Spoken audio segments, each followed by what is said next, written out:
Daga cikin yarin Adam iya zango an fara samun waɗanda suka fara maiwa da Yasir martani akan abin da ya fito yake faɗa. Har yanzu Adam iya zango bai magana ba, amma kuma ta ɓangare da dama mutane suna ta fitowa suna ta mayar da radi akan abubuwan da wannan yayin Ummi Rahab ɗin ya fito ya faɗa. Kaɗan daga cikin radin da ake faɗawa yayin Ummi Rahab Yasir ga abin da babu layi ya ce. Assalamu alaikum, ina muku kowa gaisuwa da fatan alheri. Gaskiya abubuwa sun dagule sosai. So na saurari magananka na tsawon minti 20. Akwai abubuwan da naga kana ta sassakalewa kana ɓoyewa a cikin maganarka, kuma ya kamata ka fito ka faɗe shi. Ba fa haka kawai Adam ya zango ya fito ya ce Ummi ta mai kaza ba, ta faɗa mai magana kaza, ta mai kaza, shi sace tambaye shi aka yi, fira ake da shi a BBC, aka tambaye shi akan Ummi Rahab me yasa ba a ci gaba da farin wata da ita ba, kuma abin da ke bakunan mutane kenan a gari ana ta yamaɗi cewa an fara fim da yarinya, kuma gashi an zo za a ci gaba, an yi postin ba ita a ciki, an canza ta. Shi yasa ya fito ya faɗi dalilin da yasa ya canza ta. Kuma inda ka saurari firin bai kamata ka ce kai maganganun da kai ba yanzu, saboda cewa shi ya ɗauki Ummi a matsayin kamar yar shi ce ta cikin shi, kamar ya.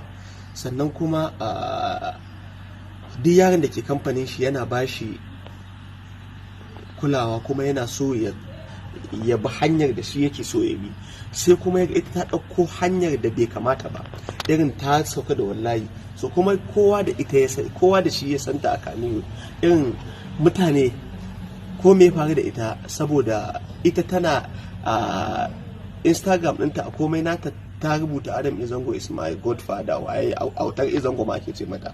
So sai kuma ya ga ta biyo hanyar da bai dace ba, shi yasa da ya mata magana ta ƙiji, shi yasa ya ce ba ruwan shi da ita, ya fito ya yi magana a kai, kuma shi ma sanadin tambayar da aka mai.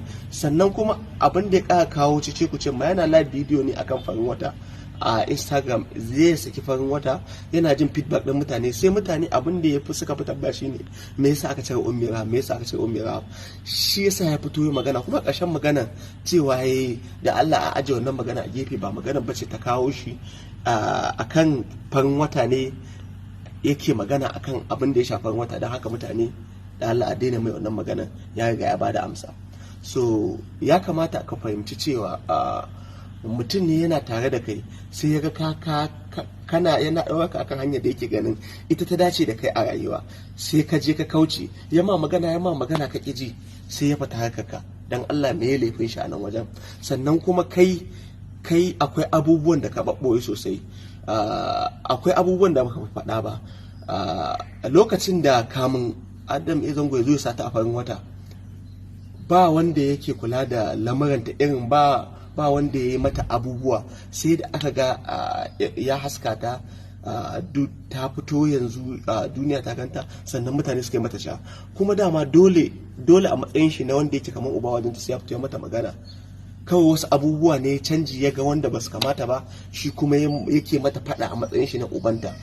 Ko maganar da kai na ya so ya aure ta, dan ya so ya aure ta abin bai yi ba, auren ta fa ya so ya, ba wai wani abu ya so da ita ba, auren ta ya so ya, sai auren bai yi ba. To menene laifin shi anan? Sannan kuma tana gidan shi din, wasu abubuwa suka so su faru da ita. Waya aka bata iPhone 11 ne ko iPhone 12, da kuma ana so a bata wasu kuɗi, sai shi kuma Adam ya ga bai dace ba, sai ya ce ta mayar da wayan nan. Da yadda ya ce ta mayar da wayan nan, sai ita kuma take ganin kamar an shiga rayuwarta, an shiga hakinta, sai ta ƙi.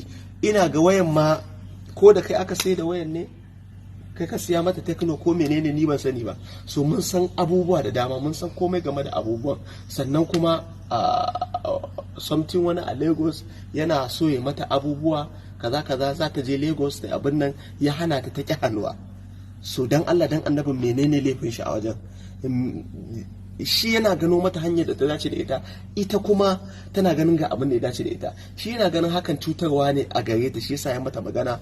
Da ta ƙi bi fine, sai ya ce to ta je ta yi duk abin da take gani ya dace da ita, saboda